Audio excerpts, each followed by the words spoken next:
दोस्तों, मैं देव शर्मा। दोस्तों, आज की वीडियो में अपन बात करने वाले हैं सिलेबस इम्पैक्ट पे। तो दोस्तों, जो सीबीएसई ने 12वीं परीक्षा का 50% हिस्सा जो है वो कम किया है, वो सिलेबस कम होने के बाद छात्रों को नीट और जेईई में कौन कौन से नुकसान उठाने पड़ेंगे, उसके ऊपर आज अपन बात करेंगे। तो इस वीडियो को पूरा ज़रूर देखिए, जिसमें आपको ये पता लगेगा कि ये 50% हिस्सा घटने से नीट जेईई के छात्रों को क्या क्या नुकसान जो है वो उठाने पड़ सकते हैं।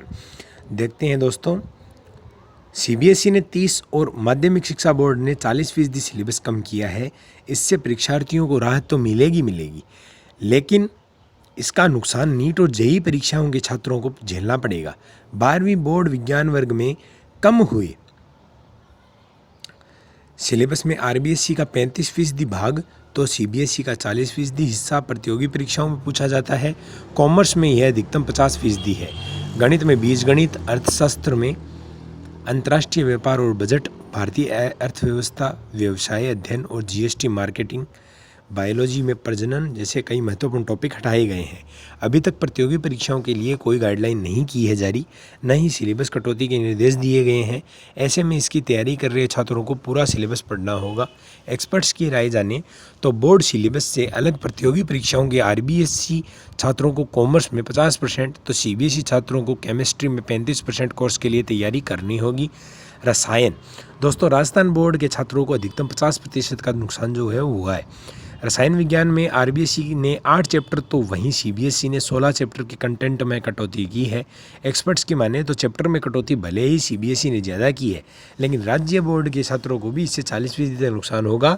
आरबीएसई के लिए यह अधिकतम 50% हो सकती है, जबकि सीबीएसई के परीक्षार्थियों को 35% तक खामियाजा जो है वो इसका भुगतना होगा।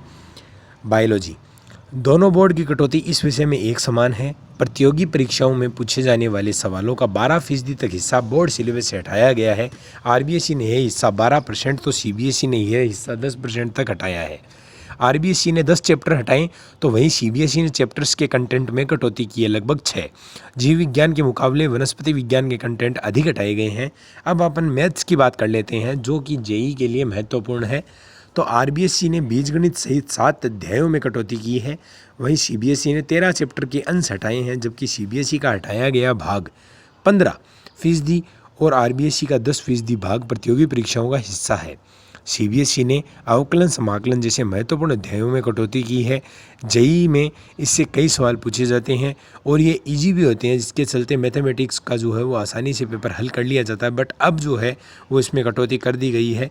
इसके चलते बोर्ड परीक्षाओं को प्रतियोगी परीक्षाओं के लिए अतिरिक्त जो है वो तैयारी अब करनी होगी। फिजिक्स सबसे महत्वपूर्ण सब्जेक्ट माना जाता है दोनों एग्जाम्स में।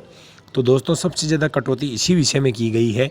माध्यमिक शिक्षा बोर्ड में हटाए गए हिस्से में 50% प्रश्न नीट और जेईई में पूछे जाते हैं। 12 अध्यायों में कटौती के दौरान मुख्य तौर पर विद्युत चुंबकीय प्रभाव जैसे अहम बिंदु को हटने में काफ़ी दिक्कतों का सामना करना पड़ेगा। वहीं सीबीएसई ने 14 चैप्टर्स में कंटेंट में कटौती करते हुए नीट जेईई में पूछे जाने वाले 25% तक के सवालों को हटा दिया है। कॉमर्स में जीएसटी, व्यापार जैसे अध्याय को हटाने से भी नुकसान हुआ है। प्रतियोगी परीक्षाओं का हिस्सा आरबीएसई में 50% हटा दिया गया, सीबीएसई में यह 30% से अधिक है। अर्थशास्त्र में विषय वस्तु से 10 अध्याय पूरी तरीके से हटा दिए गए। प्रासंगिक विषय बजट और अंतर्राष्ट्रीय व्यापार को हटा दिया गया। इसी तरीके से दोस्तों, अपने जो काम की बात है वो ये है कि नीट और जेईई के अंदर फिजिक्स, केमिस्ट्री एंड बायोलॉजी के अंदर वो महत्वपूर्ण चैप्टर्स, वो महत्वपूर्ण टॉपिक्स हटाए गए हैं, जो कि वाकई में बहुत ही ज़्यादा महत्वपूर्ण हैं और बहुत ज़्यादा बजट रखते हैं अपने पास, बहुत ज़्यादा ताकत रखते हैं नंबर्स को इंक्रीज करने की, और स्टूडेंट्स को जो है वो पसंद भी बहुत ज़्यादा होते हैं टॉपिक, उनको जो है वो हटा दिया गया है। तो गवर्नमेंट को पुनः विचार करना चाहिए, और यदि इनको वाकई में कटौती और करनी ही है तो इसमें और ज़्यादा कटौती के लिए और ज़्यादा सोचना चाहिए, क्योंकि ये एग्ज़ाम दोस्तों इसमें बचे हैं अभी मुश्किल से 4-5 महीने। तो 4-5 महीनों में दोबारा जो है एग्ज़ाम का होना असंभव है। बट ये करवाएंगे या नहीं करवाएंगे वो अभी तक संशय बना हुआ है। तो देखते हैं क्या होता है। जय हिंद, वंदे मातरम।